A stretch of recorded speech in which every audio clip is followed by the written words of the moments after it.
ada beberapa hal yang kita pahami sebelum kita menjadi konten kreator yang baik. Pertama, minimal ada tiga konsep yang kita harus pahami. Pertama, ada istilah konten, yang kedua ada konsep, dan yang ketiga konteks. Nah, konten ini adalah segala sesuatu yang ada di layar kita. Misal kalau kita sedang melakukan Zoom ini, ya muka saya yang pas-pasan ini adalah kontennya gitu. Apapun yang terlihat oleh mata, apapun yang terdengar oleh telinga. Bisa berupa adegan, wajah, warna, suara, urutan peristiwa, dan sebagainya. Ini adalah kontennya. Misal kita ingin membuat konten tentang dalam konteks Islam misalnya hadis hari ini misalnya. Kita tampilkan tulisan-tulisannya atau kalau dibaca ada orang yang membacanya. Itu kontennya. Dia bersifat tekstual gitu. Tentu konten ini menjadi menarik atau tidak menariknya tergantung tergantung konsepnya bagaimana. Istilah yang kedua yang perlu kita pahami adalah konsep. Konsep ini adalah pola atau cara bagaimana gambar dan suara terekspresikan dalam video atau film yang kita buat. Baik dia bersifat cerita, tema, isu, pesan, dan sebagainya. Terus yang tidak kalah penting saat kita sudah memiliki konten dan konsepnya, misalnya kita pengen membuat satu konten video tentang mahasiswa misalnya, film pendek tentang mahasiswa, konsepnya bagaimana nih? Kita menggunakan konsep cerita film pendek komedi misalnya.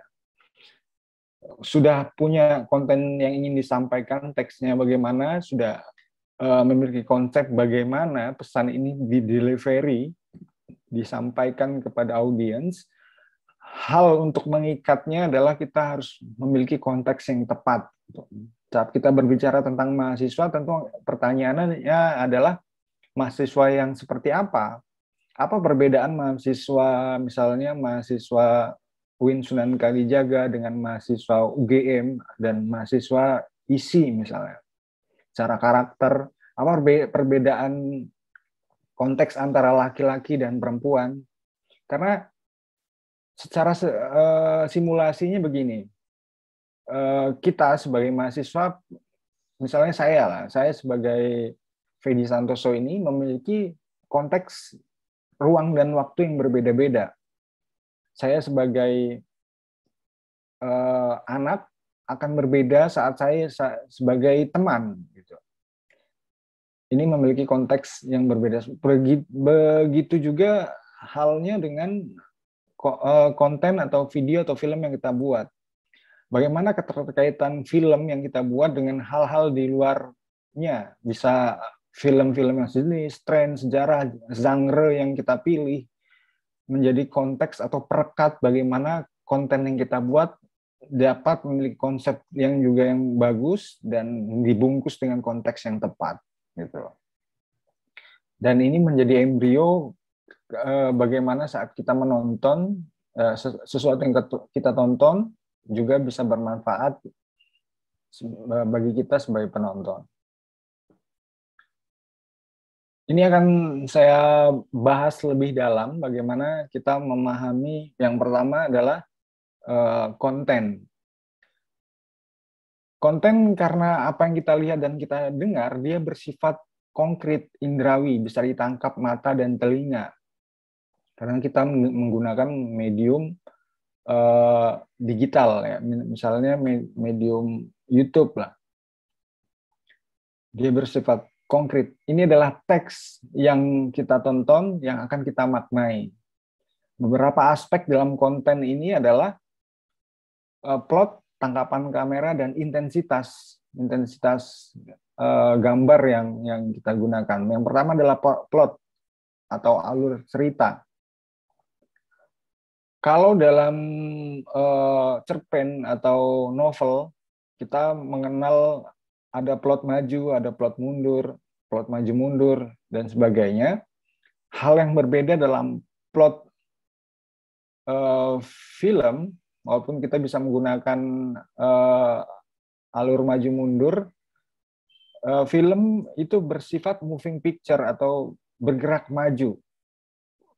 Kenapa kok dia bergerak maju? Karena salah satu pembeda antara medium film dengan medium koran misalnya atau medium cerpen misalnya, bahwa video itu memiliki durasi yang diawali dari detik pertama dan diakhiri oleh detik terakhir gitu loh. Detik misalnya kita buat 5 menit, berarti di 4 menit 59 detik. Nah, ini menuntut kita sebagai kreator bisa menempatkan pesan, menata pesan itu secara struktur dengan plot atau dengan alur yang tepat agar delivery pesannya tersampaikan dengan baik. Setelah kita memiliki alurnya, strukturnya, bagaimana menyampaikan sesuatu lewat video, kita harus merekamnya menggunakan kamera, tangkapan kamera. Ini otomatis kita harus belajar teknis, bagaimana kamera merekam dengan baik, bagaimana unsur-unsur yang perlu kita pahami dan kita kuasai di tangkapan kamera ini, meliputi aspek sinematografinya gitu loh. Dan yang ketiga adalah intensitas, bagaimana kita menyajikan satu gambar dengan gambar yang lain berkaitan dan bermakna.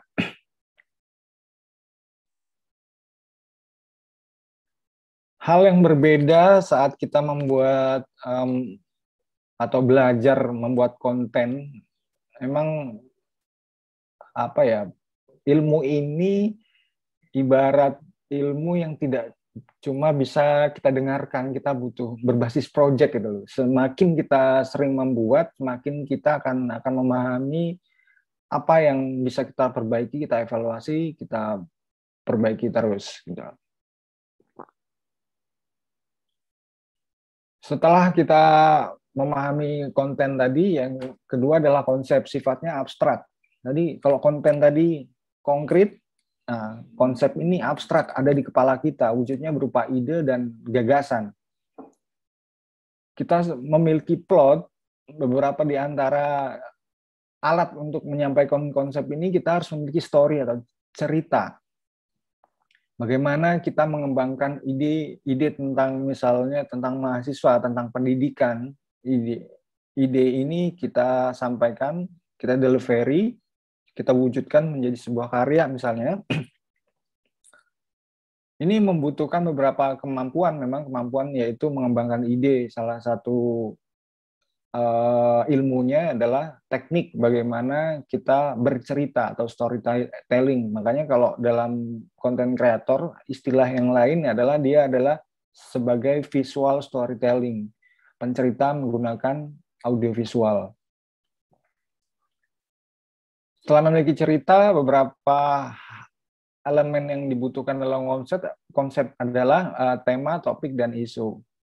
Ini juga satu kemampuan bagaimana kita merangkai atau mewujudkan, karena misalnya topik pendidikan, tema pendidikan apa nih yang akan kita bahas dalam video kita. Kita perlu mengkonkretkan ide pendidikan ini, misalnya kita konkretkan lagi menjadi topik tentang mahasiswa model apa, mahasiswa yang bagaimana, terus isu apa yang sedang dihadapi mahasiswa hari ini. Misal kita ambil tema, topik, dan isu. Kita ambil tema pendidikan, topiknya adalah mahasiswa menghadapi pandemi, isunya isu belajar online misalnya. Bagaimana sebagai mahasiswa hari ini memiliki teknik-teknik belajar online agar dalam menyerap informasi-informasi yang ada. Salah satu kemampuan yang harus dikuasai tentunya literasi digital. Standar literasi digital seperti apa yang perlu dikuasai oleh mahasiswa hari ini. Nah, itu coba kita buat ini menjadi sebuah video. Dia bisa kita gunakan dengan pendekatan film, bisa juga biasanya tips atau video tutorial dan sebagainya. Untuk pertanyaan yang ketiga adalah pesan apa yang ingin disampaikan. pesannya bisa bersifat informatif, edukatif, dan inspiratif misalnya. Kalau dia menggunakan pendekatan film, biasanya dia harus bisa bersifat inspiratif. Kalau kita buat dokumenter atau tips, dia menggunakan pesan dengan pendekatan informatif ataupun edukatif. Nah, yang tidak kalah penting dalam membuat konsep ini adalah sikap atau keberpihakan kita. Nah, untuk memunculkan sikap yang baik atau sikap yang tepat dalam membuat sebuah konten adalah pemahaman kita terhadap isu, tema, dan topik yang akan kita buat. Sejauh apa pengalaman kita hadir dalam video yang kita buat itu. Misalnya saya dan teman-teman memiliki tema yang sama, tema tentang pendidikan. Tentunya pengalaman saya dengan pengalaman teman-teman dalam memaknai apa itu pendidikan, apa itu pentingnya pendidikan hari ini, kenapa pendidikan menjadi investasi masa depan dan sebagainya, kita memiliki perspektif yang berbeda. Gitu. Untuk memunculkan sikap yang tepat ini, otomatis kita perlu memperbanyak pengalaman-pengalaman kita dan pemahaman-pemahaman kita terhadap tema, topik, dan isu yang akan membuat konsep kita lebih unik gitu loh. Kemudian aspek yang ketiga adalah konteks. Hal-hal yang berada di luar suatu karya atau film, bisa ruang, bisa waktu gitu.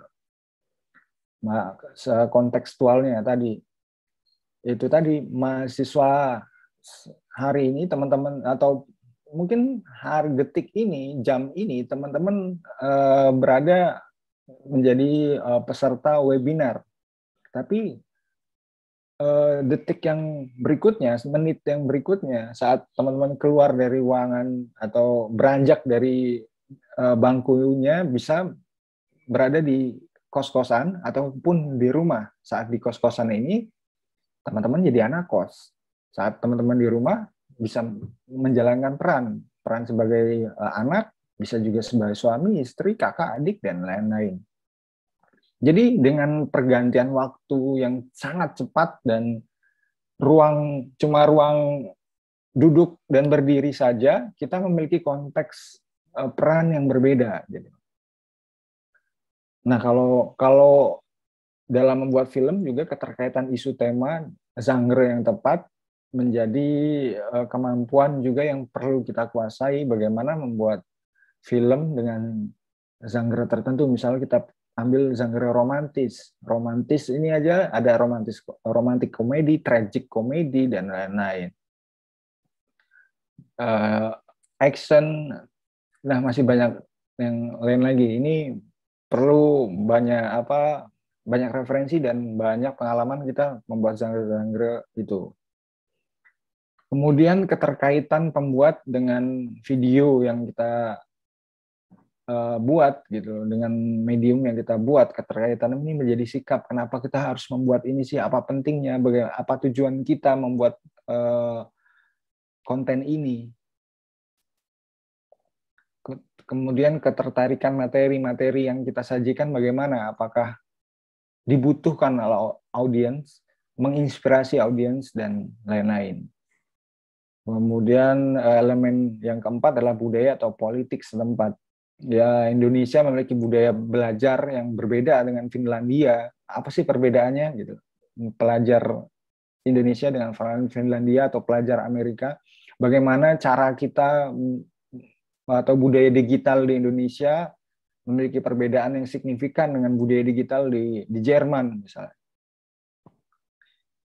Atau di Jepang. Di Jepang, anak-anak di Jepang atau pelajar-pelajar di Jepang ketika mereka berada di ruang publik seperti di bus atau di kereta, mereka akan mengisi waktu luangnya dengan membaca buku. Bagaimana dengan budaya digital atau literasi digital yang ada di Indonesia? Tentunya lebih menjadi pertanyaan bagi kita semua, apakah cuma main media sosial atau mulai besok coba mengisi waktu luang dengan membaca gitu loh. Setelah kita memahami tadi ada konten, konteks, kemudian ada konten, konsep, dan konteks. Kemudian kita akan coba bagaimana pemahaman tentang konten, konsep, dan konteks ini kita terapkan. Enaknya sebenarnya kalau ini ketemu langsung, coba kita akan latih setiap orang dalam menangkap pesan atau inspirasi dari pengalamannya. Cuma coba saya buat dalam bentuk simulasi, misalnya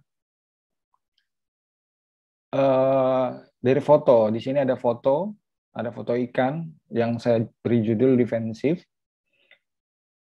Konten atau apa yang kita lihat di sini ada secara visual, kita bisa deskripsikan bahwa ada ikan di sebuah tempat, sepertinya di air. Di sana ada yang mati, ada yang hidup. Warnanya hitam putih. Kenapa hitam putih? Ini juga ada alasan kenapa saya menyajikan hitam putih. Ya, coba saya menangkap fenomena ini sebelum diwarnai. Harapan saya, teman-teman saat melihat ini memiliki imajinasi, menangkap imajinasi itu bisa mewarnai foto ini dengan imajinasi teman-teman.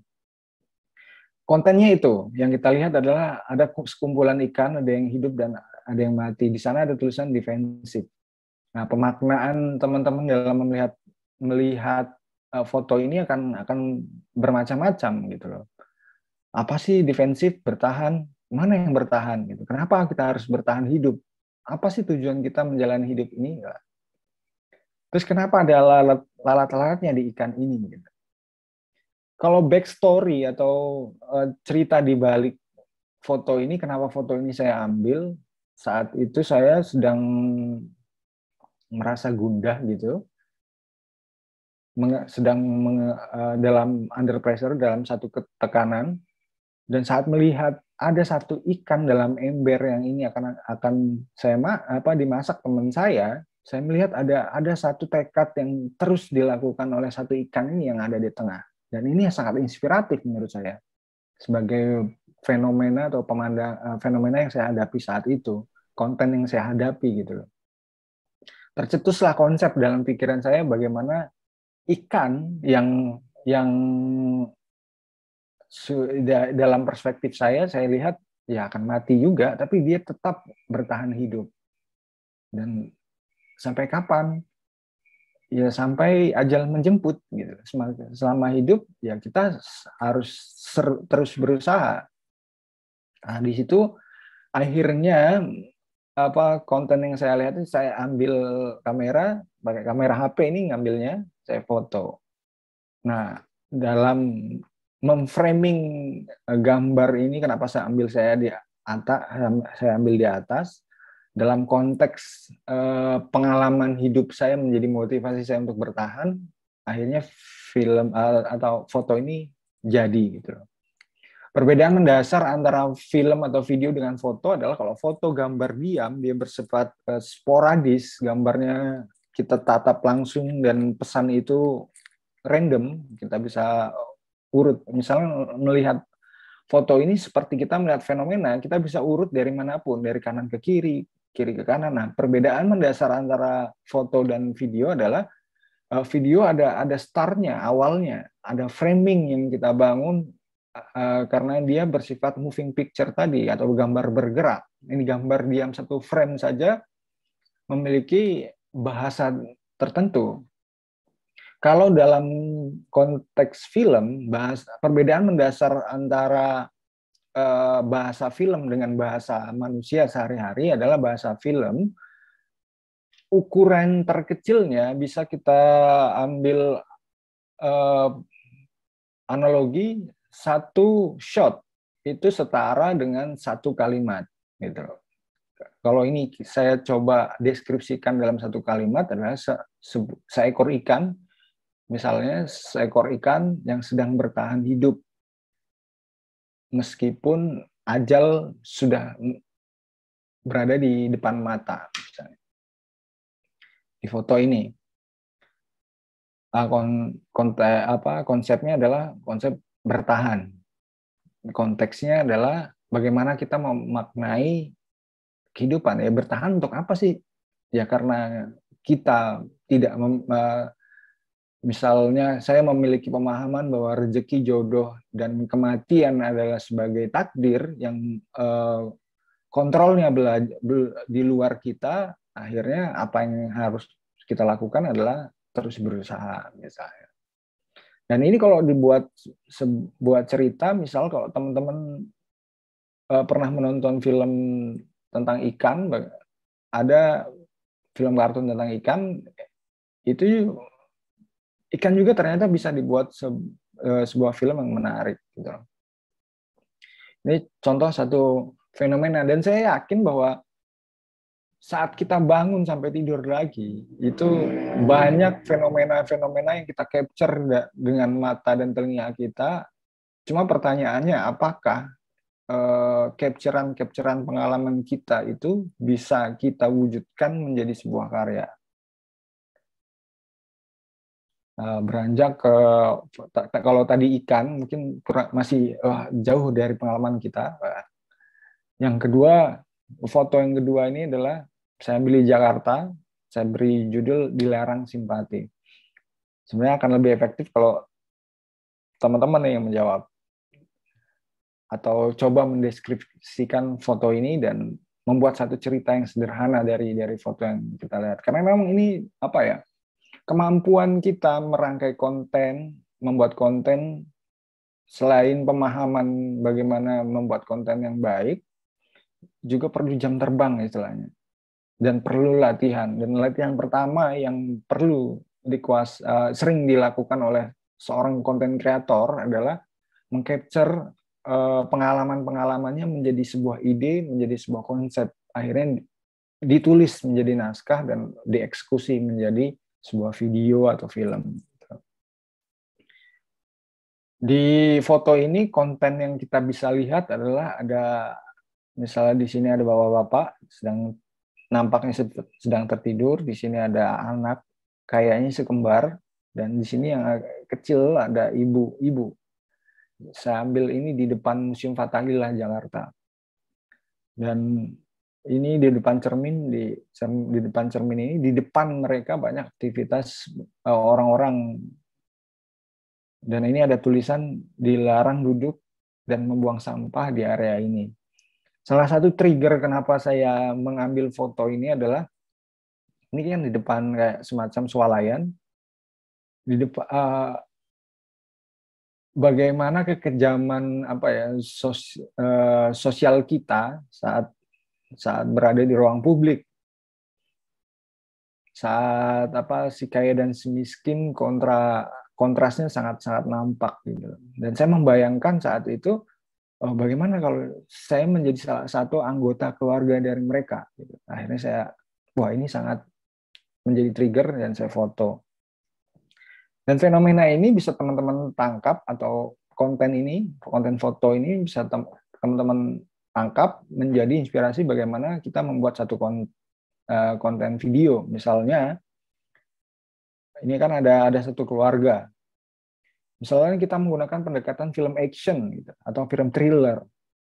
Bagaimana jika ternyata bapak ini adalah seorang pembunuh bayaran gitu, yang sedang menyamar.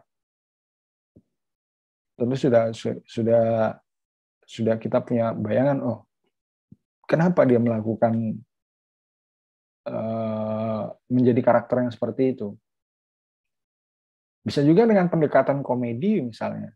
Ternyata mereka adalah orang terkaya di Indonesia yang sedang menyamar, lagi ikutan acara tukar nasib gitu. Ya ini menjadi apa video yang lucu, bagaimana mereka biasanya memiliki kemewahan-kemewahan dan saat ini mereka sendiri terusir gitu loh. Dan bagaimana ternyata anak yang tidur ini 20 tahun ke depan adalah Presiden Indonesia misalnya. Ini menjadi biografi yang menarik gitu loh.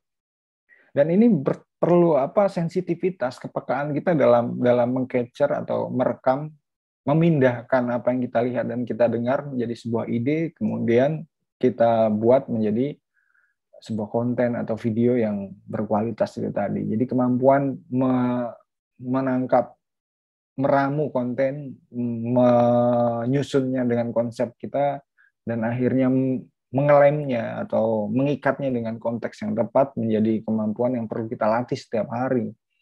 Apalagi saya yakin bahwa teman-teman setiap hari memiliki waktu 24 jam, masa sih dalam waktu 24 jam ini 1 menit saja tidak bisa mengcapture satu ide yang menarik. Ya, foto yang ketiga, ini saya ambil di Yogyakarta tahun 2018. Saya diambilkan di Kelenteng Poncowinatan, di salah satu kelenteng yang ada di Kota Baru. Judulnya Reshining. Salah satu yang menarik dari foto ini adalah ada 2 ibu-ibu dengan sepertinya mereka memiliki 2 keyakinan berbeda dan mereka bercakap-cakap di depan dewa di sini. Nah, apa ya yang ingin saya underline atau saya garis bawahi bahwa setiap pemaknaan dia dari foto atau dari pengalaman kita bergantung dari literasi yang kita miliki juga. Saya yakin bahwa penulis yang baik adalah pembaca yang baik biasanya.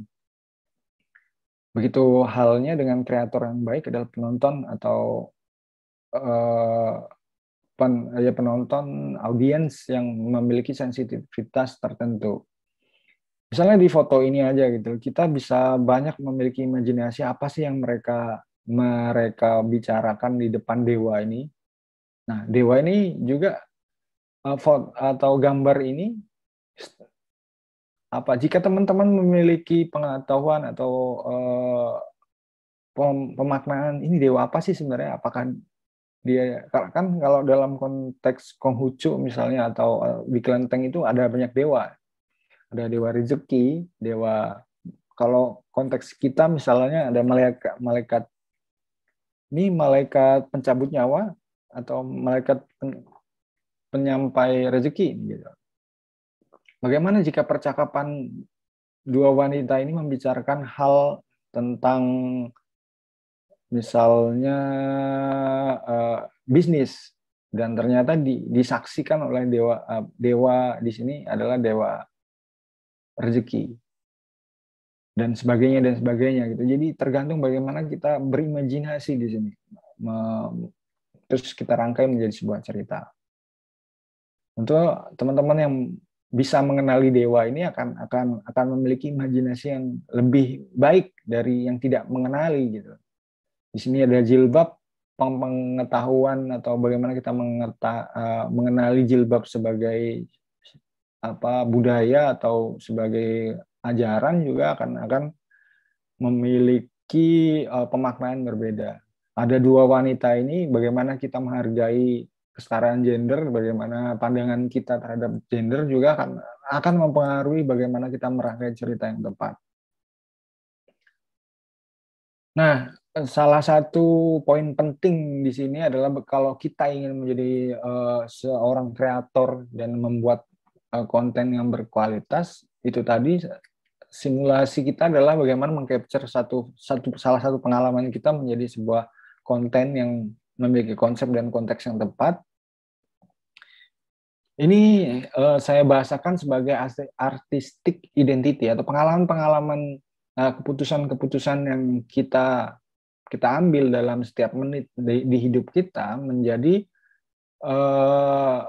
akhirnya identitas kita dalam membuat sesuatu.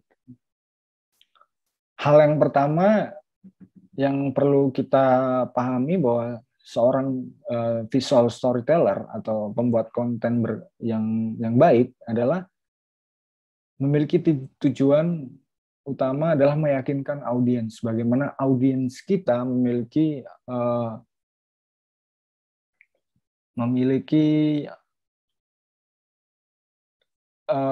kepercayaan terhadap konten yang kita buat gitu. Nah, untuk melakukan itu, kamu sebagai content creator harus menggunakan perasaan yang kuat dan juga sikap provokatif untuk terus mencoba membuat orang lain berpikir dan merasa dengan cara yang tak biasa.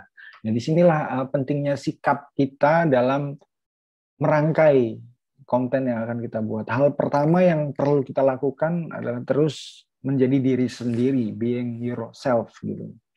Bagaimana pengalaman-pengalaman kita itu tadi yang kita alami, misalnya sekarang ini adalah jam 8.50, 50 menit tadi saat kita memulai Zoom ini, pengalaman itu tadi bisa kita menjadi bahan inspirasi kita untuk menangkap informasi-informasi yang ada di hadapan teman-teman. Apakah informasi itu bisa membuat teman-teman semakin mengenali siapa diri kita gitu loh. Kalau saya saya sebagai content creator, apa visi dan misi saya? Sehingga konsepnya, apakah konsepnya saya sebagai YouTube, kalau konteksnya adalah YouTuber yang bagaimana nih? YouTuber prank, YouTuber sebagai media, atau bagaimana? Ini menjadi pertanyaan-pertanyaan yang membangun artistic identity atau identitas artistik saat kita membuat sesuatu. Setelah kita memiliki menjadi diri sendiri, kemudian membangun identitas artistik atau sumber kreativitas yang kita bawa dalam diri kita. Pengalaman-pengalaman, keputusan-keputusan yang kita ambil dalam hidup menjadi sumber inspirasi atau sumber kreativitas yang ada di dalam diri kita. Sikap kita melihat fenomena itu menjadi artistic identity kita. Biasanya identitas artistik dibentuk dari emosi dan catatan biografi, atau kita maknai jadi sensitif kita, sense kita sebagai kreator melihat satu fenomena. Kalau dalam seni lukis disebutnya craftsmanship art. Bagaimana sensitivitas ini, kemampuan kita menyerap informasi juga harus dibarengi kemampuan kita menyampaikan ulang informasi atau inspirasi yang kita pesan, yang ingin kita sampaikan. Kemampuan kita dalam bercerita gitu. Dan artistic identity ini menjadi kekuatan batin dalam menggerakkan pencarian kita untuk jawaban atau urusan yang tak pernah usai dalam hidup kita. Sederhananya adalah artistic identity ini terus berubah dari satu menit ke menit yang lain gitu loh. Semakin kita memiliki pengalaman, semakin bacaan kita bertambah, tentunya akan memperkaya artistic identity kita. Nah, hal yang terus bagaimana kalau misalnya pengalaman saya biasa-biasa saja gitu loh dalam hidup ini. Buat sebagai gambaran, misalnya kalau teman-teman kenal Andrea Hirata yang penulis novel Laskar Pelangi, saat dia ingin membuat satu cerita atau salah satu adegan dalam novelnya tentang ketakutan dan ketersesatan, dia melakukan eksperimen sosial. Dia jalan-jalan ke hutan menggunakan motor, yang motornya itu diisi bensin 0,5 liter. Dia coba mengkondisikan ruang dan waktunya untuk merasakan bagaimana sih jika kita berada dalam suasana itu, pressure yang kita hadapi, bagaimana sikap kita sebagai manusia ketika tersesat. Gitu. Itu menjadi premis yang akhirnya menjadi bahan bakar sumber kreativitas Andrea Hirata dalam menulis satu cerita tentang ketersesatan itu. Saat kita tersesat di jalan, bagaimana ketakutan yang kita hadapi, kemungkinan yang akan datang, itu bergejolak akhirnya dalam diri kita, akhirnya menjadi hal yang membuat kita ingin bercerita gitu. Nah, ini butuh memang challenge atau kondisi-kondisi yang kita atur sendiri dalam hidup kita untuk bisa memindahkan pengalaman kita atau mentransfer sense kita terhadap cerita, terhadap fenomena menjadi sebuah cerita. Nah, baik Mas Fedi, masih ada waktu 3 menit. Oke, siap. Setelah itu yang perlu kita hindari saat kita membuat atau membangun identitas kreatif itu adalah kita harus menggunakan karakter segar atau keadaan baru yang membuat kita menjelajahi kebenaran dasar dalam diri kita tadi. Hubungan kita, jadi selalu hadirkan dirimu saat dirimu menghadapi sebuah fenomena. Tentu kamu dengan proses kreatif ini, proses kreatif adalah petualangan kamu menuju diri sendiri yang akhirnya akan membuat kita ingin bercerita.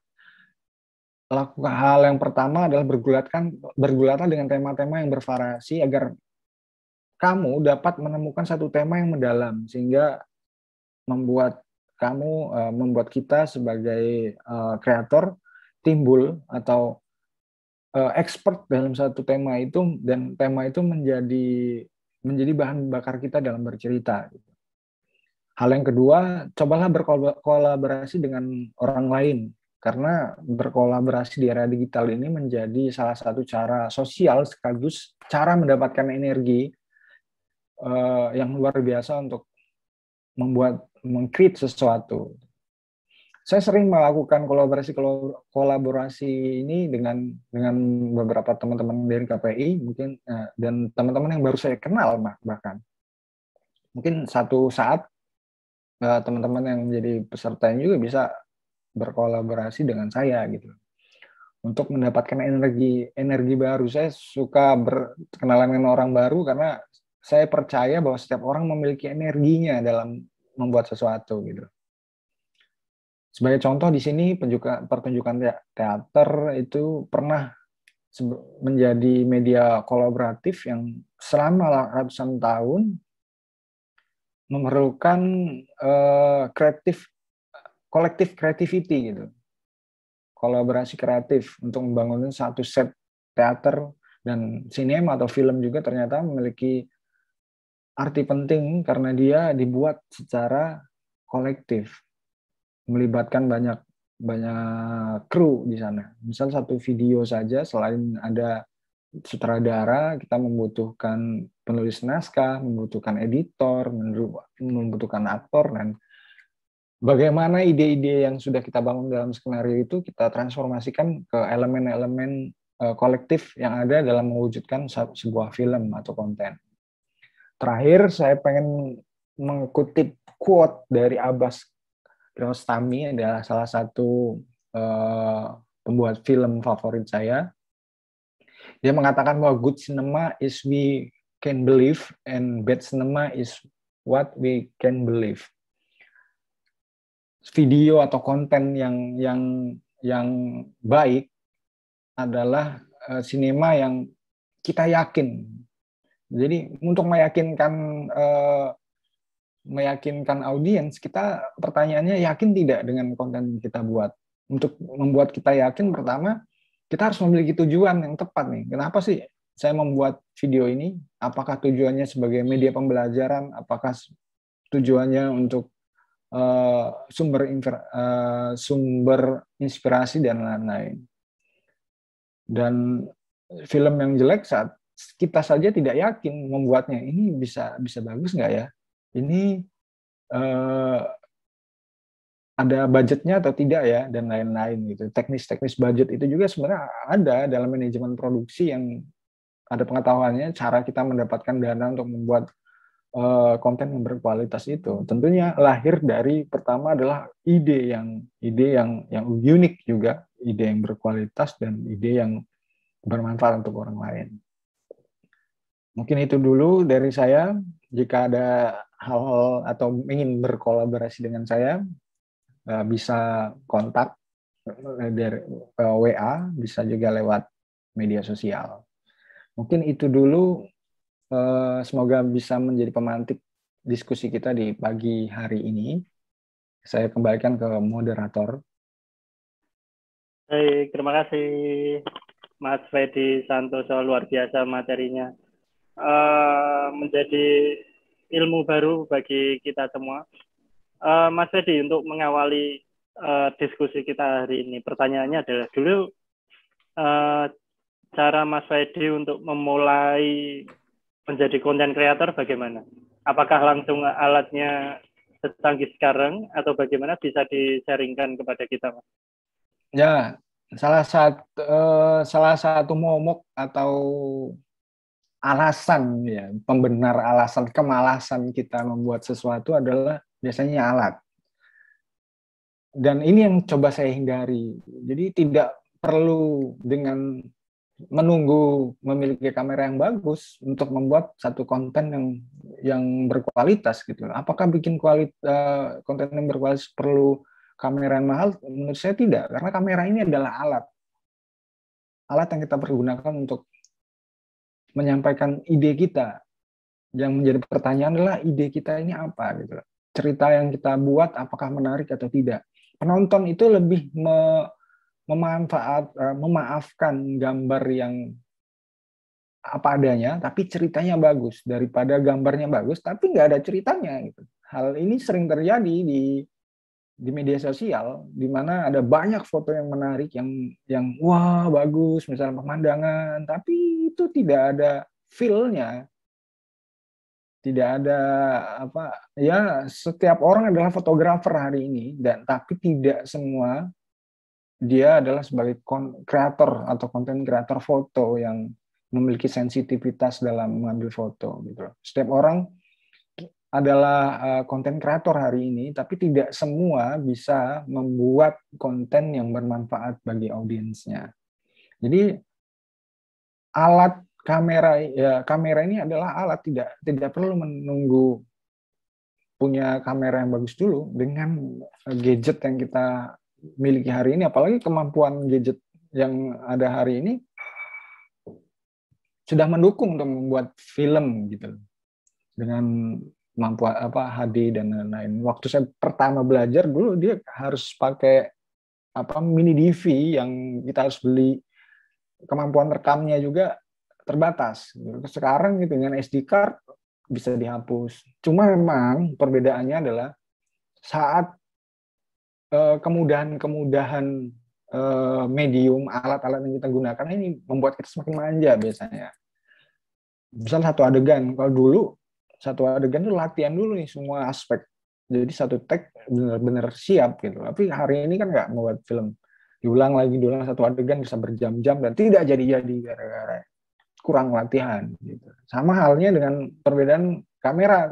Kalau dulu ada kamera analog dan saat ini kamera digital, dulu fotografer analog harus memang melotok nih bagaimana pemahaman dan kemampuan segitiga ekspresor mengendalikan cahaya yang ada di kamera agar tepat gitu, gambar yang ini kan tepat. Saat ini kita tidak perlu mengetahui itu dengan autofocus yang ada, sensor yang baik, tinggal jepret saja.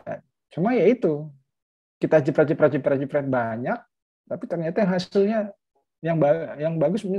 Teman-teman bisa lah sering melakukan, misalnya untuk ambil satu kamera foto selfie aja berapa kali percobaan.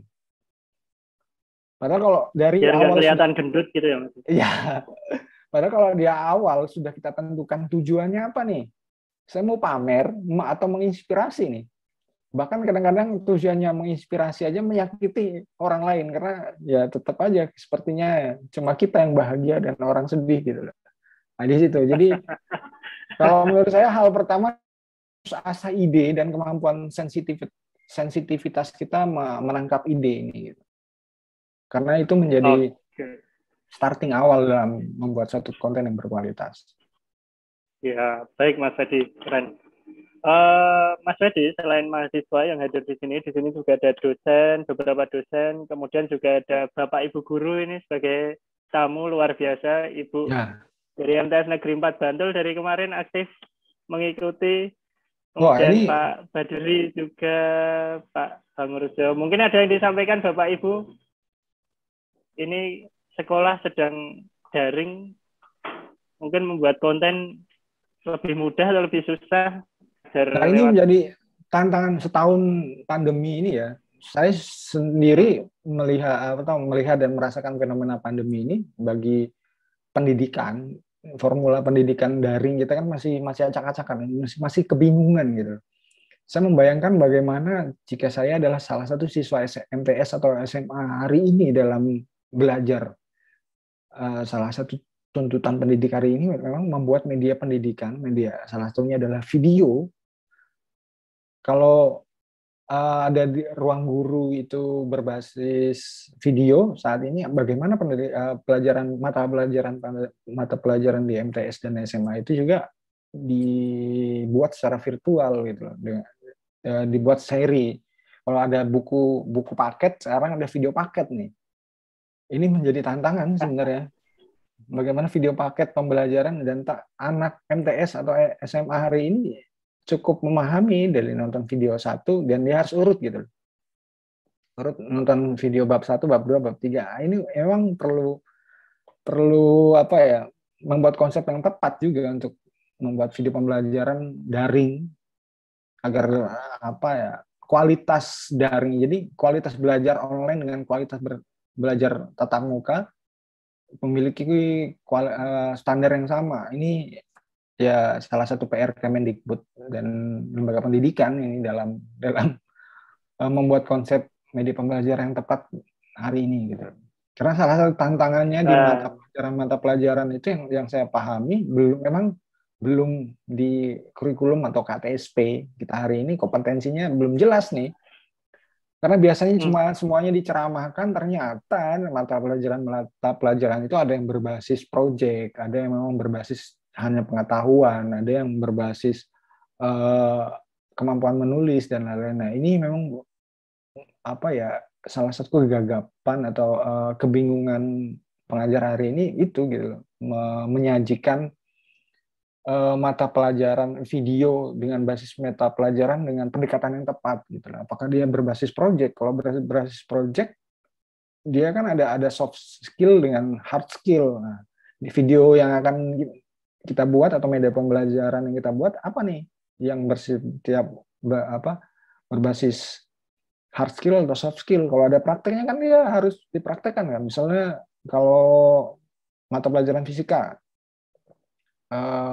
membuat satu percobaan, nah, ini kan perlu tutorial gitu. Nah, tutorial ini hard skill dan pemahaman itu adalah soft skill. Begitu, Mas Irawan. Ya, Mas Wedi, ini dari peserta sudah ada beberapa pertanyaan di kolom chat. 1, 2, 3, 4. Oke, 4 pertanyaan saya bacakan. Dari Mbak Twinka Sativa Febriandini. Assalamualaikum, saya Twinka Sativa dari Semarang. Mohon izin pertama bertanya, dalam membuat konten kreatif lebih efektif mana antara display gambar atau video? Apa keunggulan dan kelemahannya? Terima kasih. Saya bacakan sekalian 4 ya Mas, nanti dirapel. Oh ya, siap. Pertanyaan kedua, Kak, bagaimana cara kita untuk menentukan filosofi atau arti dari sebuah foto yang kita ambil dari Nabila Mutmainnah? Pertanyaan ketiga dari Mahardika SW. Halo, saya Dika. Izin bertanya, bagaimana mengasah kepekaan kita terhadap sekitar agar mendapatkan foto yang bercerita? Dan apakah komposisi foto mempengaruhi makna foto? Itu. Kemudian yang terakhir dari Anggi Ramdhani. Izin bertanya, dalam street fotografi, contohnya seperti yang Mas Wedi perlihatkan tadi, apa harus ada izin dari orang yang kita foto atau tidak? Lalu ada nggak sih cara agar hasil foto kita menghasilkan uang, terutama dalam foto street, landscape, ataupun lainnya? Wow, pertanyaannya menarik-menarik semua ini. Mari Mas Wedi. Beragam saya pertanyaannya. Akan saya coba jawab. Tentunya ini menjadi semangat saya juga buat bertanya. Berarti teman-teman memperhatikan. Karena saya lihat di sini kan nggak ada gambarnya. Salah satu kekhawatiran saya di daring ini adalah ini didengerin apa enggak dan lain-lain. Tidak ada interaksi gitu antara apa yang saya bicarakan dengan. Nah, tapi tanda-tandanya dari pertanyaan-pertanyaan ini ya. Pertama tadi tentang mana yang lebih efektif antara display gambar atau video, dan bagaimana keunggulan dan kelemahan masing-masing gitu. efektivitas penggunaan media ini sangat berbanding lurus dengan tujuan penyampaian dari pesan video yang kita buat. Misalnya display gambar. Kalau pertanyaan adalah mana yang lebih menarik dan lebih interaktif, tentunya gambar bergerak ini secara teknologi akan lebih menarik karena lebih hidup saat kita nonton gitu loh. Kenapa sih ada acara live dan non live recorded? Karena acara live ini punya euforia tersendiri gitu, kemeriahannya tersendiri saat itu dilakukan siaran langsung, bukan siaran tunda atau record. Gitu. Jadi kelebihan dan kelemahan foto, keterbatasan foto adalah dia gambar diam dan tidak semua orang menonton atau melihat foto itu dengan detail. Jadi framing, teknik pengambilan foto kita menjadi keputusan yang ibaratnya satu foto itu satu keputusan gitu.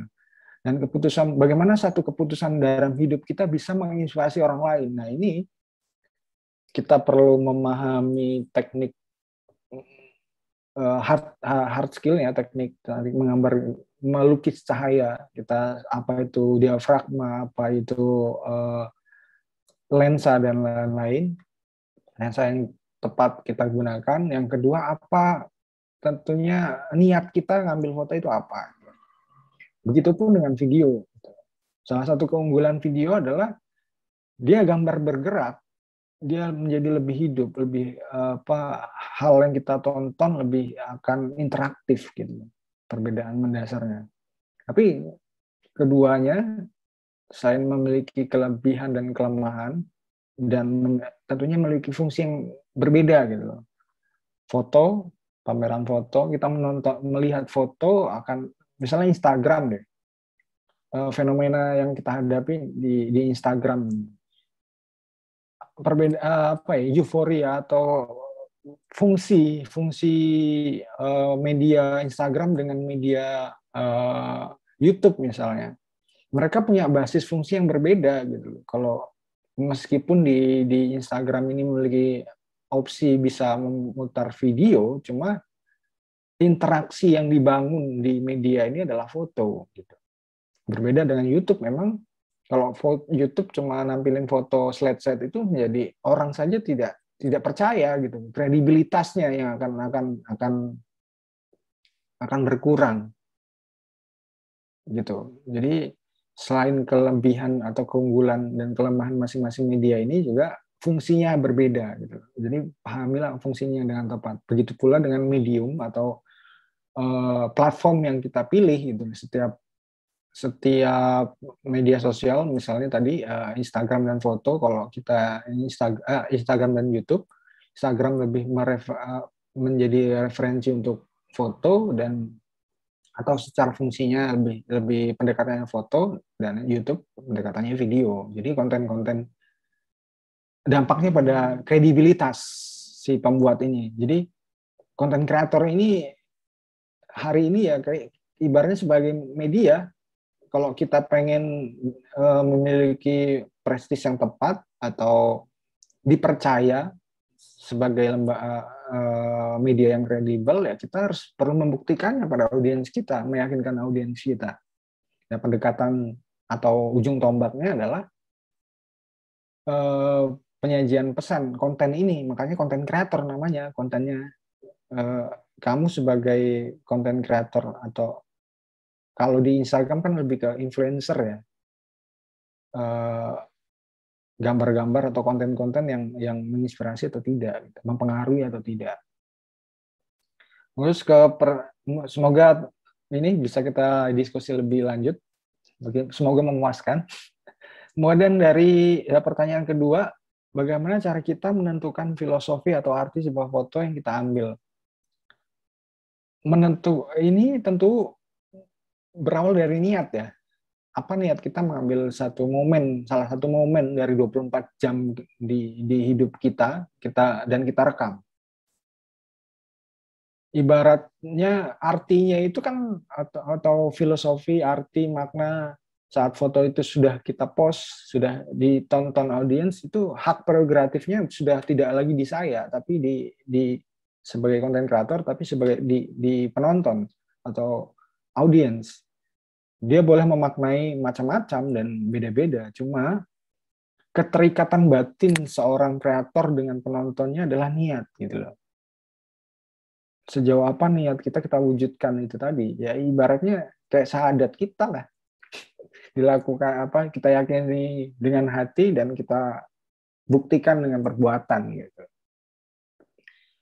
Jadi untuk menentukan filosofi pertama ya niatnya kita bagaimana, tujuan kita apa, wacana yang kita ingin sampaikan dalam foto kita itu apa? Itu pertanyaan semua dan itu harusnya kita jawab dulu nih sebelum kita ngambil satu keputusan dalam hidup. Jadi pertimbangan-pertimbangan.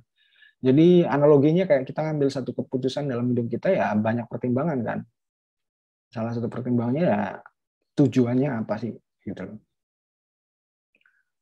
Kemudian pertanyaan ketiga, bagaimana mengasah kepekaan kita terhadap sekitar agar mendapatkan foto yang bercerita. Kemampuan bercerita ini memang ada tekniknya, storytelling, dan kepekaan kita ya itu tadi, kita harus sadar gitu bahwa 24 jam hidup kita ada salah satu momentum yang menginspirasi setiap harinya.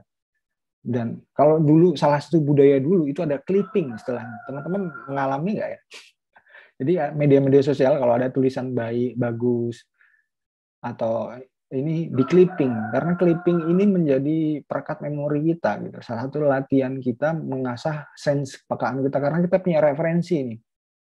Tulisan-tulisan baik. Sama sebenarnya kalau dalam foto atau video, bagaimana kita memiliki clipping nih, referensi-referensi. Saya setiap ingin akan membuat satu film misalnya, ya ada referensi. Referensi ini menjadi kekayaan kita dalam mengkreat sesuatu. Referensi ini bukan berarti plagiasi ya atau soalnya salah satu kesalahan konten kreator pemula itu menjadikan referensi jadi cara atau jadi panutan, jadi cuma memindahkan di copy apa adanya, bukan begitu gitu loh. Saat kita menulis makalah atau apa-apa dan lain-lain kan itu ada referensi buku nih. Nah, kira-kira fungsinya sama. Referensi ini menjadi pondasi berpikir kita dalam membuat satu konten yang sejenis dengan tema yang sejenis gitu. Kurang lebih seperti itu. Jadi bagaimana agar mendapatkan foto bercerita, satu, kamu memiliki referensi yang baik, yang banyak, gitu. Dan kedua adalah mengasah kepekaannya ya praktek ini memang gitu, karena pengalaman yang membedakan kepekaan ini kan pengalaman. Ya semakin teman-teman mengasah atau mempertanyakan atau melatih diri untuk bagaimana sih setiap hari saya bisa punya satu foto atau memaksa di latihan dalam 24 jam setiap hari itu ada satu foto yang saya ambil dengan keputusan yang saya sadari. Ini itu menjadi bisa latihan yang efektif. Sama halnya seperti penulis gitu loh. Apa memaksa ya penulis kemampuan menulis ini kan perlu diasah dan dilatih setiap hari. Ya penulis yang baik, ada pembaca yang baik, ya, dia berarti setiap hari minimal ada bacaan yang satu buku atau satu halaman yang dia baca, dan ada juga satu paragraf atau satu kalimat yang dia tulis setiap hari. Dan ini tidak bisa terputus gitu. Kalau putus ya ibarat orang olahraga biasanya latihan angkat barbel misalnya 10, latihannya berhenti. Ya diulang dari awal lagi. Kemampuan menulis dan kepekaan itu juga sama gitu, kayak orang olahraga. Kira-kira seperti itu. Pertanyaan ketiga, ya, sudah ya. Bagaimana cara menentukan? Udah. Bagaimana mengasah kepekaan terhadap sekitar itu sudah. Yang terakhir ya, street fotografi. Nah ini tentu akan menjadi kuliah yang panjang nih saat kita membahas genre-genre foto di sini. Cuma jawaban sederhana saya,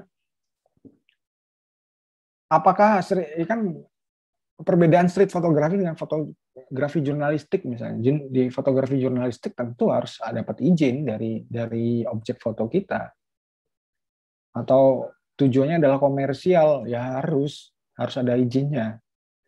Tapi kalau street fotografi kan dia punya cerita tersendiri, gimana sih salah satu genre atau ya genre fotografi ini adalah menangkap fenomena di jalan gitu. Yang karena si fotografer street photographer dia memahami bahwa jalan adalah dunia yang memiliki dimensi cerita, tragedi yang itu menarik dalam foto. Dan tujuannya juga fotografer fotografi biasanya bukan untuk dijual gitu. Dia untuk biasanya jadi foto bercerita gitu loh. Jadi karya seni gitu. Kalau mau dijual ya dia jadi fotografi komersial, iklan dan lain-lain, itu ada kontrak dan lain-lainnya juga. Gitu.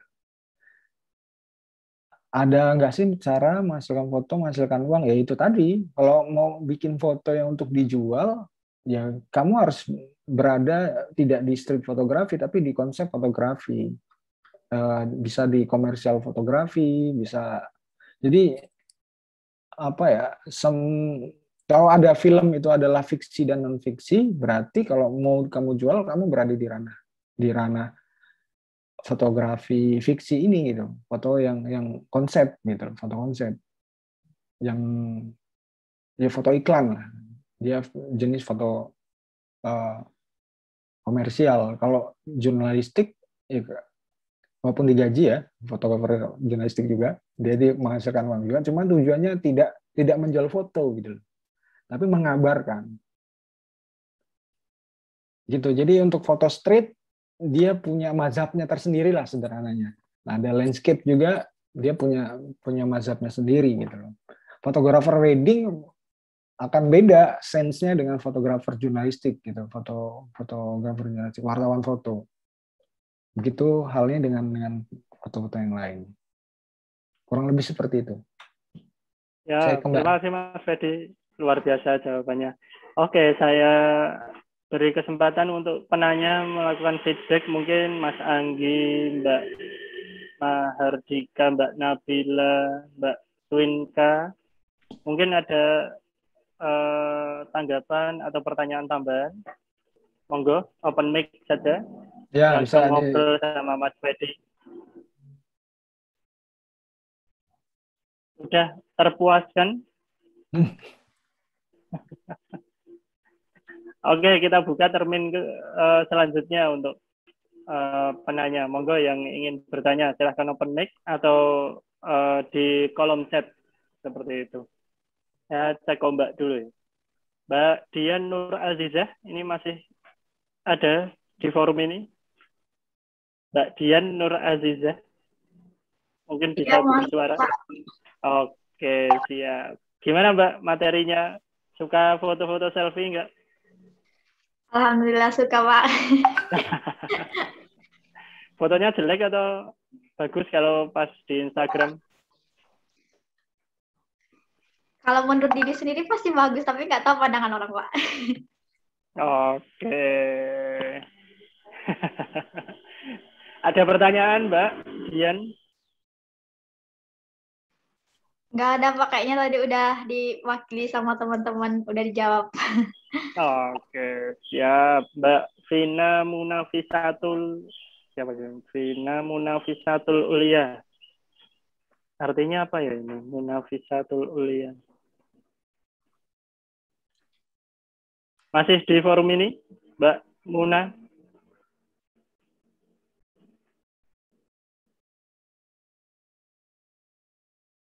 Oh, baru ke belakang.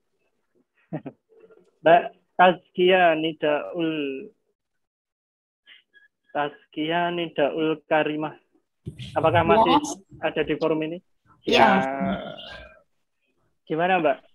Anda memahami tentang materi yang disampaikan tadi? Ya lumayan paham lah. Lumayan Syukurlah. paham. Soalnya tadi ikutnya setengah aja, telat masuknya. Oh, oke. Bagian apa yang paham?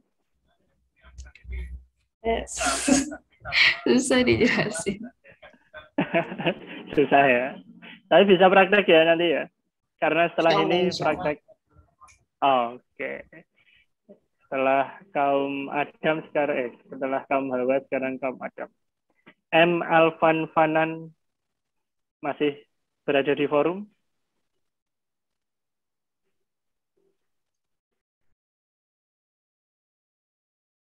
M. Alvan Fanan? Oh, atau sedang ke belakang juga ya? Oke. Soluhia. Icel. Soluhia. Bisa bergabung di forum? Soluhia.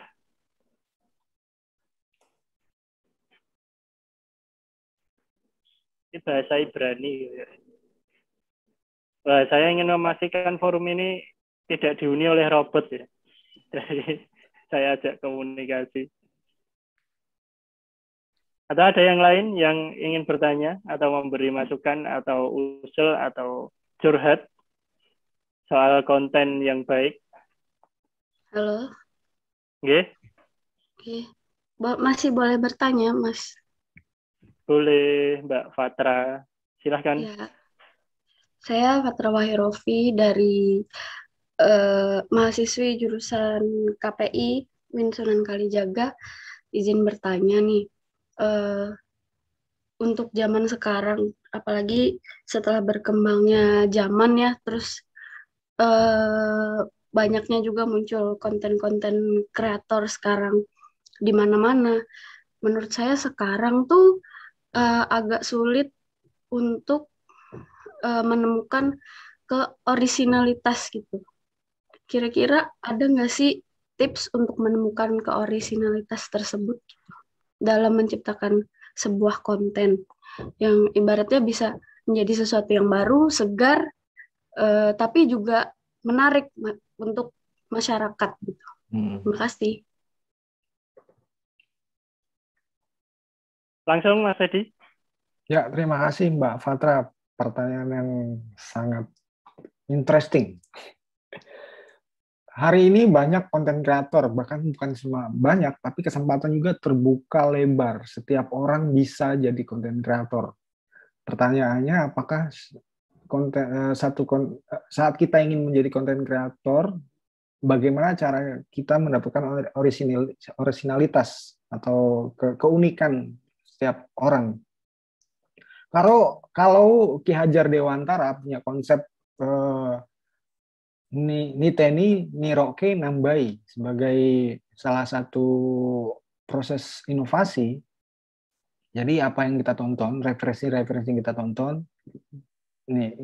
Niteni Niroke, kita tiru hal-hal yang positif dari apa yang kita tonton itu, kemudian nambai. Misalnya Mbak Fatra ini pengen jadi beauty vlogger misalnya. Tentunya ada banyak video-video yang Mbak Fatra sudah tonton. Di situ kan ada yang bagus, ada yang tidak bagus menurut Mbak Fatra. Nah, hasil evaluasi yang menurut, ini kayaknya beauty vlogger itu kalau cuma pamer bedak yang mahal, tidak kurang menarik nih. Harusnya dia juga perlu menginformasikan apa partikel-partikelnya. Jadi beauty vlogger pendekatan fisika misalnya, atau pendekatannya kimia. Partikel-partikel yang ada di bedak itu, di mana dalam setiap dandan berapa sih merkuri yang kita gunakan, aspek kesehatannya. Nah, di sana saat kita menonton sebagai penonton yang kritis, kita memiliki evaluasi dari tontonan kita itu tadi, dan kita berusaha memperbaikinya. Dan saat itu sudah Niteni, Niroke, terus nambahi, ada aspek yang kita tambahkan.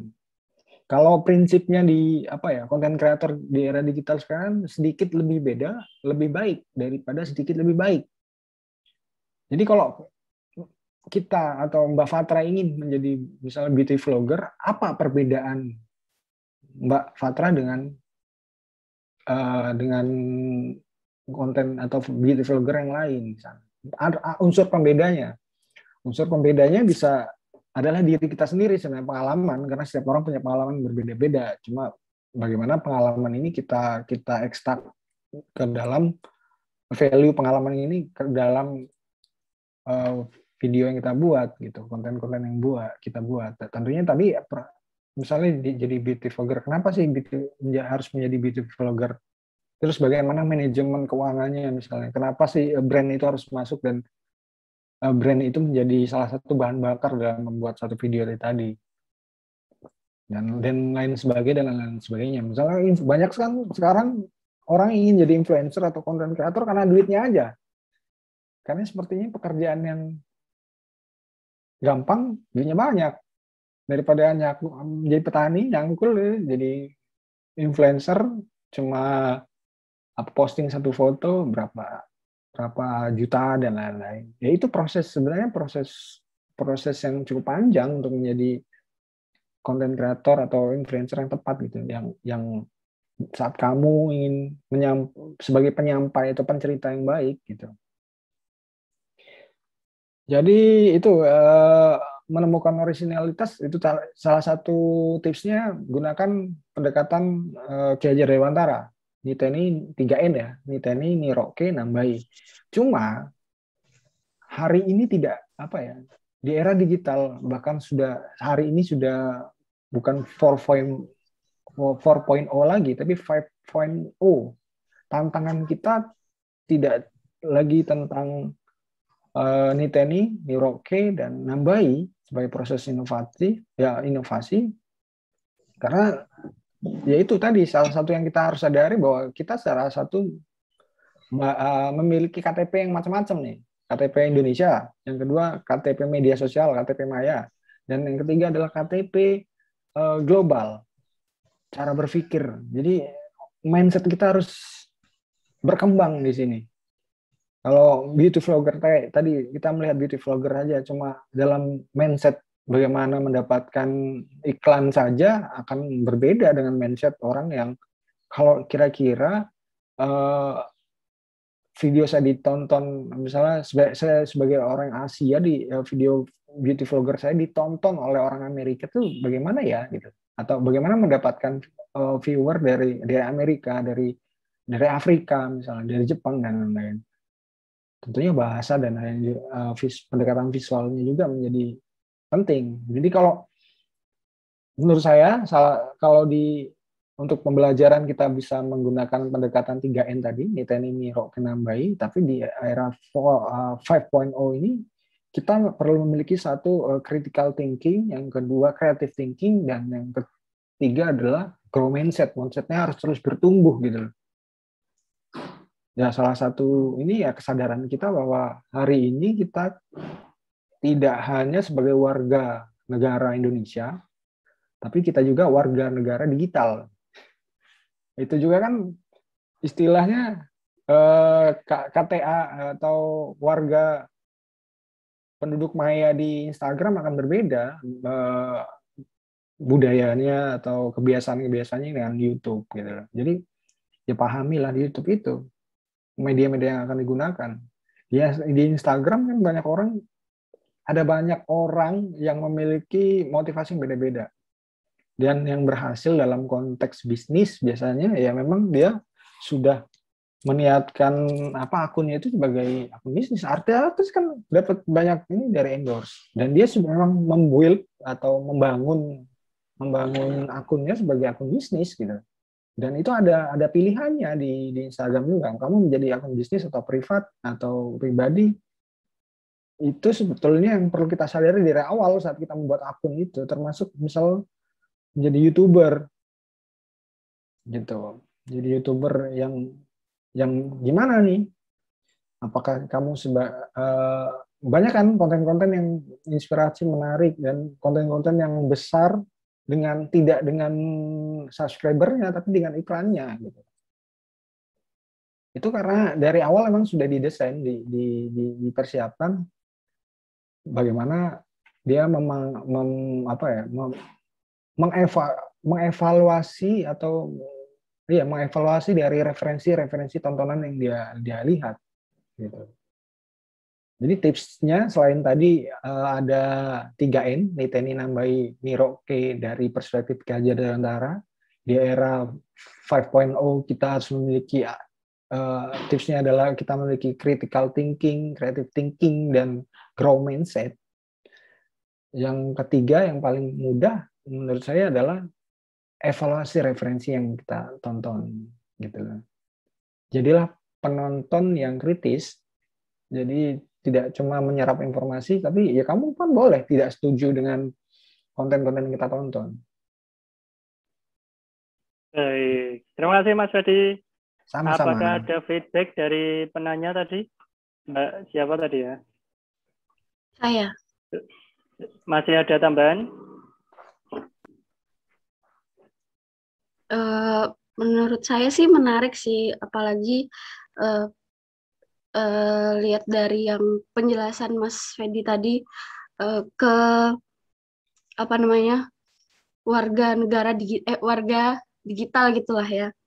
Nah ini tuh menarik juga Mas, dan saya sebenarnya penasaran juga gitu kan. Dalam creating konten biasanya kan kita memang sudah ada target marketingnya gitu loh. Saya bikin konten ini untuk anak-anak muda gitu kan. Tapi dari yang kata Mas tadi juga, saya juga sadar nih bahwa ketika saya sudah mengupload konten saya ke dunia maya, maka itu akan jadi milik umum siapapun di dunia ini.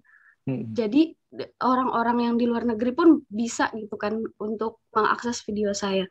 Nah, di situ saya kemudian mikir, apakah lebih baik kita bikin video yang ditargetkannya untuk bisa dinikmati semua orang, atau memang tetap harus menjurus ke satu target usia atau target marketing tertentu gitu. Ya.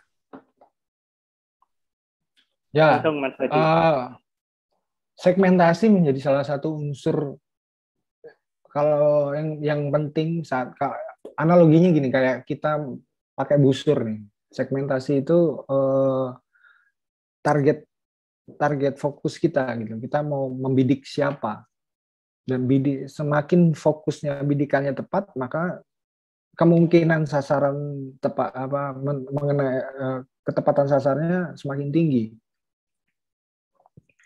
Kemudian dalam proses kita melepas busur itu kan banyak kemungkinan lain. Cuma segmentasi menjadi starting awal saat kita ingin video kita sampai dengan sasaran yang kita targetkan gitu. Kemudian ternyata kok konsumsi publik ini bermacam-macam, atau mana sih yang lebih baik langsung kita targetkan atau kita bebaskan aja penonton? Kalau menurut saya harus ditargetkan dari awal, dari siapa, karena nanti ini juga dipengaruhi oleh kapasitas kita sebagai kreator nih. Misal saya belakangan sering menonton konten-konten tentang mancing nih. Mancing itu nggak perlu banyak bercerita. Cuma pembedanya adalah sungai misalnya di Jogja dengan sungai di Kapuas sana di Kalimantan, itu pembedanya gitu. Jadi materialnya juga gitu loh. Saat kita punya segmentasi yang sudah kita bidik, pertanyaannya adalah material dan kapasitas kemampuan yang kita miliki seberapa gitu. Bisa nggak menjangkau? Ibaratnya kalau kita pengen membidik anak-anak nih, bahasa anak-anak, pendekatan bahasa anak-anak kita kuasai nggak? Kita ingin membuat konten untuk orang Amerika, salah satu kendala kita adalah, bukan kendala, tantangan kita, apakah kita menguasai bahasa Inggris dengan baik? Bahkan bahasa Inggris Amerika dengan bahasa Inggris saja, Inggris British dengan Inggris Amerika ada satu perbedaan. Rasa bahasanya beda. Untuk segmentasi seumur ya, misalnya seumur remaja, ini bahasa gaul dengan bahasa puitis saja punya rasa bahasa yang berbeda. Pertanyaannya, apakah kita kuasai itu? Dan mana, kalau menurut saya, mana yang pilihlah target kemampuan yang itu membuat kamu semakin mengenal dirimu gitu. Kalau kita pengennya langsung ya terkenal itu salah satu prestis ya yang bisa dicapai. Tapi kalau menurut saya salah satu kemewahan dalam membuat karya adalah kenapa sih kita buat karya terus kita buat terus adalah kita menemukan diri kita dalam karya kita gitu. Kayak menulislah karena saat kamu menulis ya kamu menemukan dirimu gitu. Jadi kalau saran saya sih ya menjadilah konten kreator yang kamu mengenali dirimu sendiri gitu. Semakin mengenali kapasitasmu, mengenali saya sebagai orang yang punya rasa bahasa di tingkat ini, saya punya kepedulian di sini, saya punya sensitivitas di sini. Di situ karena itu menjadi originalitas kita, pembeda kita dengan konten kreator yang lain. Jadi nggak perlu iri dengan Atta Halilintar kalau saya sendiri sih. Ya karena secara material dan sense saya dan Atta Halilintar akan berbeda gitu misalnya. Dan tidak perlu iri dengan influencer-influencer yang lain karena memang apa yang menurut saya penting belum tentu menurut dia penting. Dan kita sama-sama berjuang meyakinkan audiens dengan sesuatu yang kita yakini ini gitu. Emang kayak ini ya. Ya konten kreator itu kayak pendakwah lah. Bagaimana kan mencari subscriber kan. Mencari pengikut kayak nabi malah ya. Influencer konten kreator itu kayak nabi. Jadilah nabi yang baik. Setelah kita memiliki segmentasi yang tepat, gunakan bahasa yang tepat dan materi-materi strategi yang tepat juga. Nah, untuk memilih mana yang tepat, mana yang cocok, mana yang ini petualangan kamu gitu. Kenapa kita perlu banyak belajar di sana, banyak mendengar, banyak membaca di situ gitu. Ya ibaratkan bahwa Mbak Fatra ini saat kamu ingin menjadi content creator, ibaratnya ya kamu menjadi nabi digital gitu. Siap nggak kamu menjadi nabi digital hari ini? Gitu. Wah itu jadi analogi itu lah. Baik, Mas Fedi. Mbak Fatra ada feedback lagi? Makasih. Sama-sama. Keren Mas banget Fedi. jawabannya. Oh iya, siap. Mas Fedi, ini ada 2 pertanyaan yang saya kira menjadi pertanyaan terakhir untuk sesi saya sebelum nanti dilanjutkan oleh moderator berikutnya dengan materi Mas Fedi Mas juga. Irawan. Ya, Mas Irawan. yes. Saya juga mau tanya. Wah ya, Pak Nana. Oh, iya. Monggo, ini tanya apa ngetes ini? Oh, enggak ngetes, tanya doang. Tanya tenan, bukan doang, enggak pakai doang. Tentang tadi, Mas, apa identitas art. Ini kan istilah yang menarik ya tentang identitas art. Apalagi kita juga tahu lah, saya juga sebagai penggemar YouTube juga yang sering memanfaatkan media YouTube dalam beberapa hal. Kadang-kadang kita ini akan terjebak pada sebuah kondisi ketika kita misalkan identitas art itu kan tidak bisa dilihat hanya dalam satu video. Betul. Karena ngomong identitas itu kan ngomong tentang keberulangan, ngomong tentang karakter, ngomong tentang image, ngomong tentang personal branding juga yang berkaitan dengan materi pertama tentang personal branding dan sebagainya.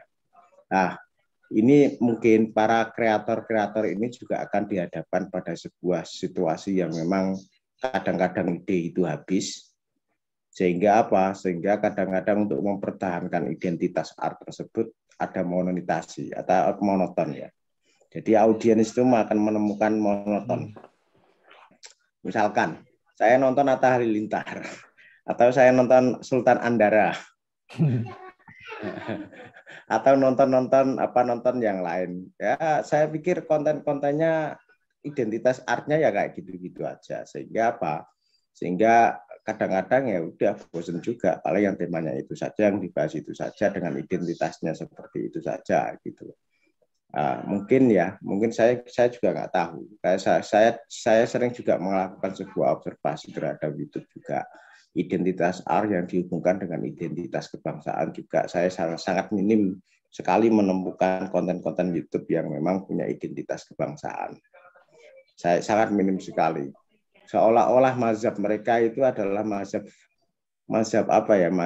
ya tadi yang seperti jenengan bilang tadi, bahwa saya bikin konten kreator, salah satu misi saya adalah saya bisa punya subscriber banyak, sehingga yang saya dapat uang dari Google gitu kan. Saya dapat uang dari Google sehingga apa? Sehingga banyak sekali konten-konten yang di dalam YouTube itu yang lagi-lagi viral nih. Misalkan sekarang yang viral itu kan Indi Savitri sama Febri. Ini kan viral karena punya komunitas herek ya. Dan sangat viral sekali. Saya melihatnya kok kebanyakan video-video yang viral itu, ini kebanyakan ya.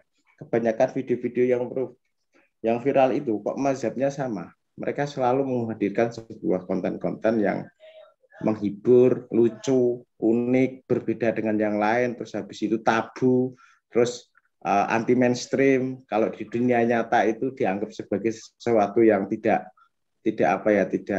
santun, terus di YouTube itu kok jadi viral kayak gitu. Ini kenyataan yang terkadang-kadang sebagai seorang akademisi itu kadang-kadang terenyuh juga dengan kehadiran konten-konten yang seharusnya memberikan bersifat informatif, edukatif dan sebagainya. Kayak saya juga nggak tahu ini terhubung dengan identitas art tadi itu apakah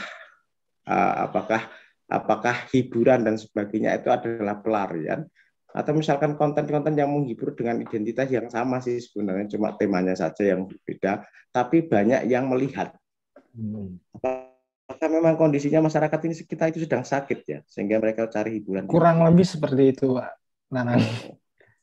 Ya kalau kita lihat di sejarah YouTube, perbedaan. Fedi, sebelum menanggapi Pak Nanang, ini saya sekalian dirapel 2 pertanyaan terakhir ya. Ini biar menjadi pertanyaan terakhir di sesi ini. Ini ada Zidan Fazri. Pak izin bertanya, apakah kita perlu memakai watermark di setiap karya kita atau tidak?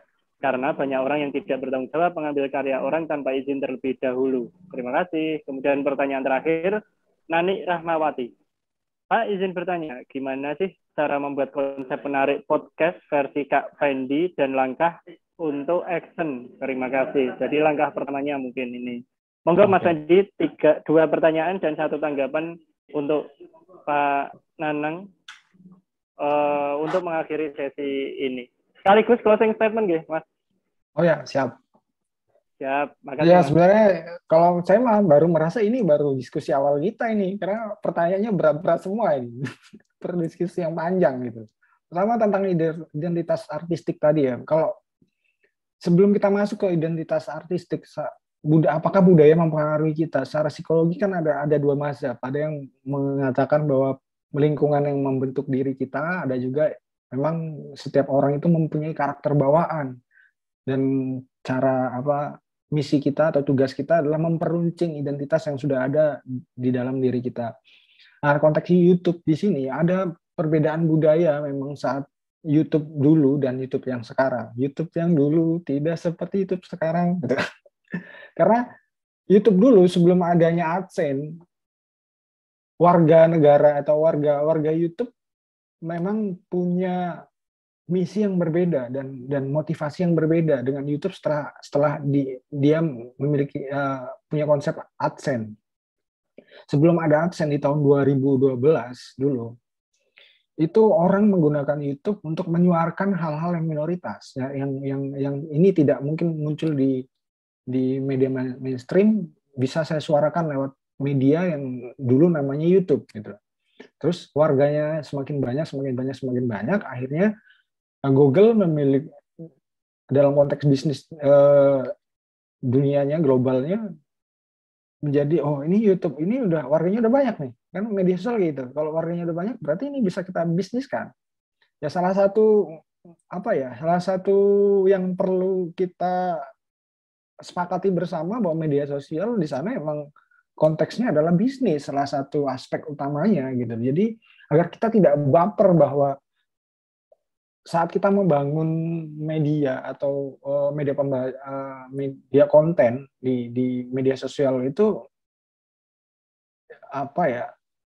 salah satu motif utama orang menggunakan media sosial itu adalah bisnis. Yang kedua, motivasi orang nonton YouTube misalnya. Ada perbedaan di YouTube dan Instagram aja sudah ada perbedaan motif.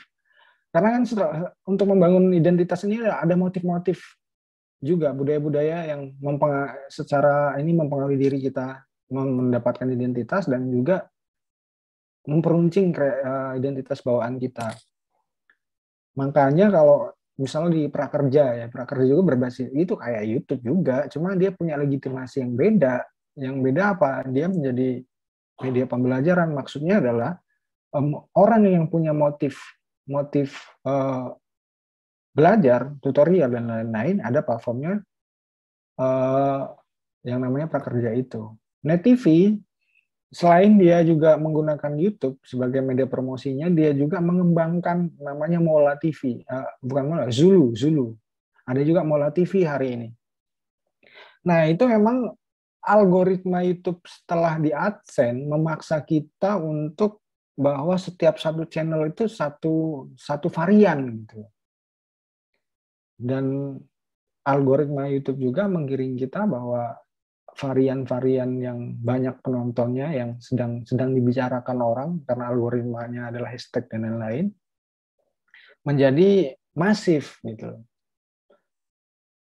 Mungkin ada YouTuber yang coba mendobrak algoritma ini, misalnya Skinny24 coba membuat konten-konten yang melawan algoritma ini, ternyata gagal juga karena formula viral sampai hari ini sebenarnya nggak ada kesepakatan pasti apakah untuk membuat sesuatu yang viral itu harus yang lucu, tidak juga. Ternyata ada banyak konten-konten kreator yang tidak lucu, dalam arti tidak menggunakan pendekatan komedi, dia menggunakan pendekatan yang lain. Misal 1% ada ininya, ada kontennya 1%.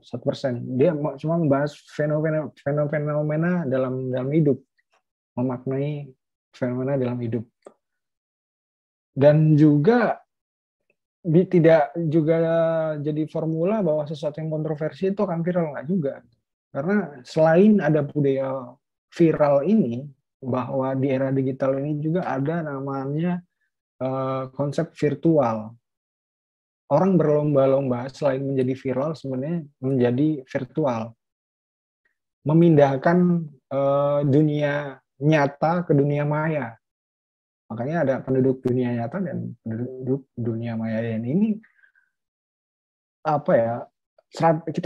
strateginya emang semakin banyak. Dan kembali lagi ke diri kita. Kalau saya, bagaimana sih identitas artistik ini bisa tumbuh? Ya salah satu alatnya adalah ya sejauh apa motivasi kita bermain di YouTube ini gitu. Misalnya di media sosial, kita bisa pelajari dari budaya. Pertama, kita pelajari budaya setiap platform itu. Yang kedua, ya kita tentukan tujuannya. Ibarat kita mau ke Jakarta, mau pakai mana nih?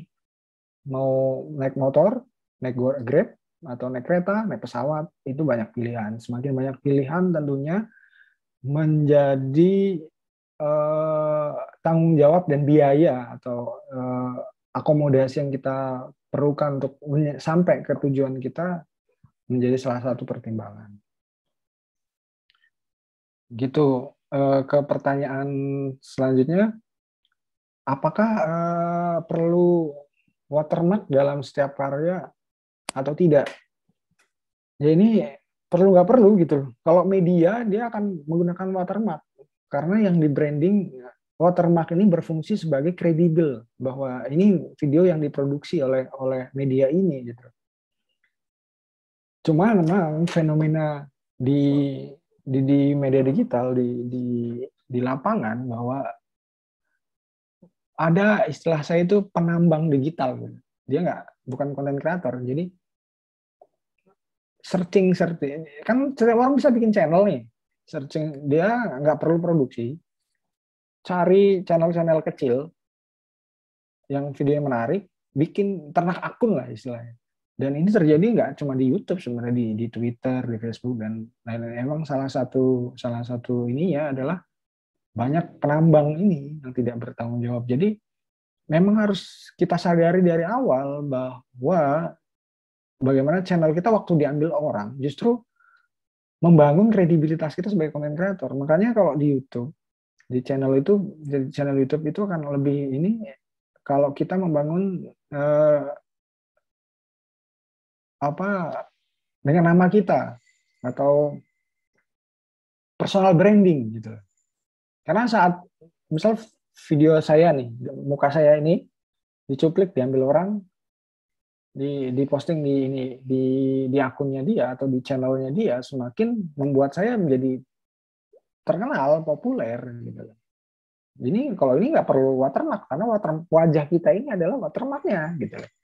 Cuma kalau yang bersifat media seperti kayak kita membuat feature, membuat ini secara fungsi utamanya sebenarnya watermark itu penanda bahwa ini punya nilai kredibilitas tertentu gitu. Kalau film seperti film ya, saat film ini punya watermark satu festival berarti dia sudah punya pengakuan secara festival itu.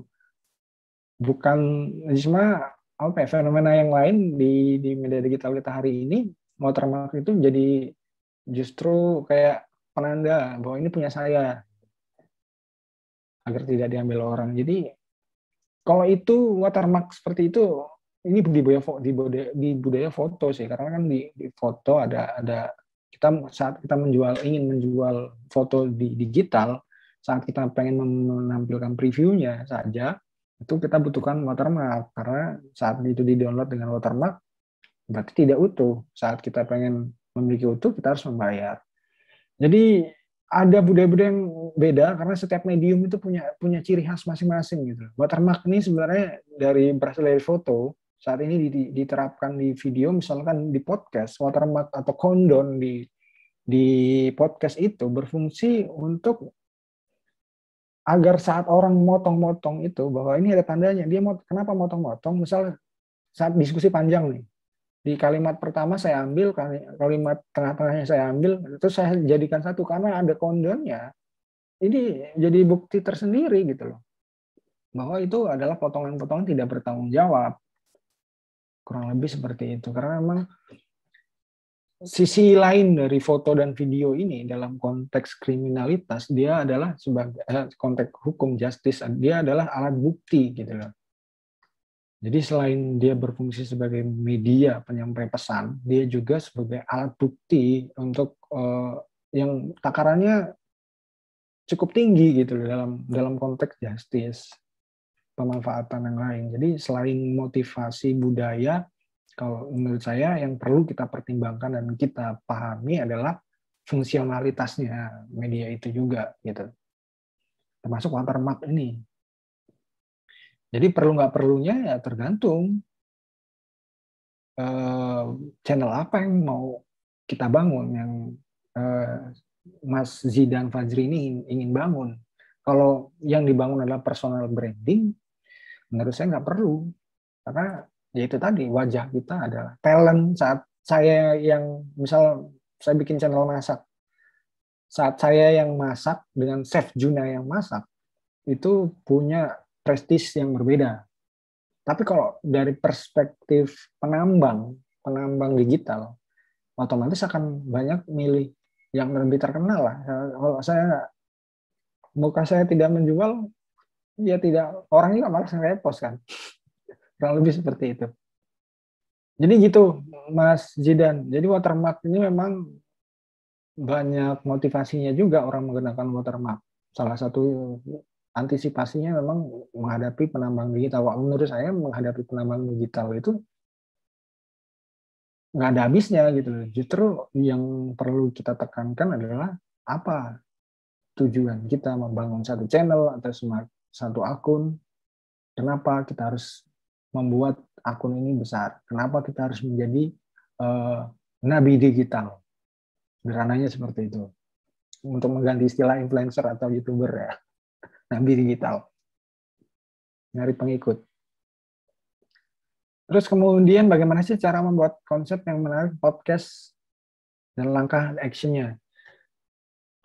Ya pertama ya pahami dulu sejarah podcast. Pendekatan, misalnya kenapa sih, perlu kita jawab dulu kenapa sih podcastnya Deddy Corbuzier itu menarik? Karena Deddy Corbuzier sebagai personal, sebagai pewawancara, dia sudah memiliki kemampuan wawancara yang deep, yang Deddy Corbuzier menguasai ilmu psikologi, dia bisa menempatkan lawan bicaranya nyaman, dan pendekatan penyampaian pesan di podcast ini adalah bagaimana pendengar itu, kayak radio, karena dia dari sejarah radio ya, pendengar itu menjadi orang ketiga saat mendengarkan obrolan. Beda dengan vlogger. Vlogger itu orang pertama dan orang kedua. Penonton, audiens menjadi lawan bicara kita saat kita menyampaikan pesan. Gitu. Makanya kalau di podcast jadi orang ketiga.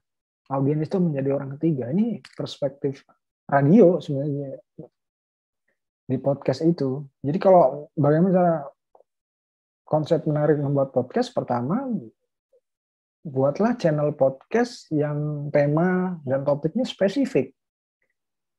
Karena kan podcast panjang nih. Panjang penyampaiannya, materinya. Agar dia menarik, ya kita harus menjadikan audiens kita atau pendengar atau penonton podcast kita sebagai orang ketiga hadir dalam obrolan kita. Makanya kan pendekatan di podcast itu obrolan. Kenapa sih obrolan hari ini atau podcast hari ini banyak digemari orang? Sebelum di YouTube kan di Spotify. Kayak orang nonton radio, mendengarkan radio itu menjadi teman dalam beraktivitas gitu. Jadi ya salah satu fenomenanya seperti di era konvergensi media, apakah setelah ada YouTube radio mati, koran mati? Jawabannya bisa kalau mati enggak. Karena setiap media ini memiliki karakteristik yang berbeda-beda. Cuma yang mainstream atau tidak mainstream, nah itu tergantung tren akhirnya atau viral, yang lagi viral yang mana. Gitu. Tapi kalau secara eksistensi, setiap media ini punya eksistensi. Layaknya setiap manusia itu punya eksistensi. Gitu. Luar biasa Mas Fedy Santoso, penjelasannya gamblang sekali dan mudah-mudahan jelas semua. Oke. Ini sesi pertama untuk Mas Fedy Santoso sudah berakhir bersama saya. Kemudian nanti akan benar lagi dilanjut dengan Mas Fedy lagi masalah konten writing, copywriting.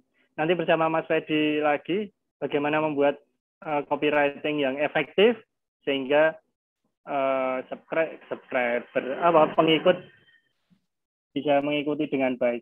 Oke, dari saya ucapkan terima kasih. Saya undur diri, tapi tetap masih bersama Mas Fedy, nanti dipandu oleh rekan Aulia Medina. Mohon maaf atas segala kesalahan, Mas Fedy. Saya undur diri. Sama-sama. Terima kasih atas perhatiannya. Untuk waktu selanjutnya saya serahkan ke Aulia Medina. Sebelumnya kita jeda untuk lagu biar Mas Fedy istirahat sejenak 5 menit begitu. Terima kasih. Saya tutup. Assalamualaikum warahmatullahi wabarakatuh. Waalaikumsalam warahmatullahi wabarakatuh.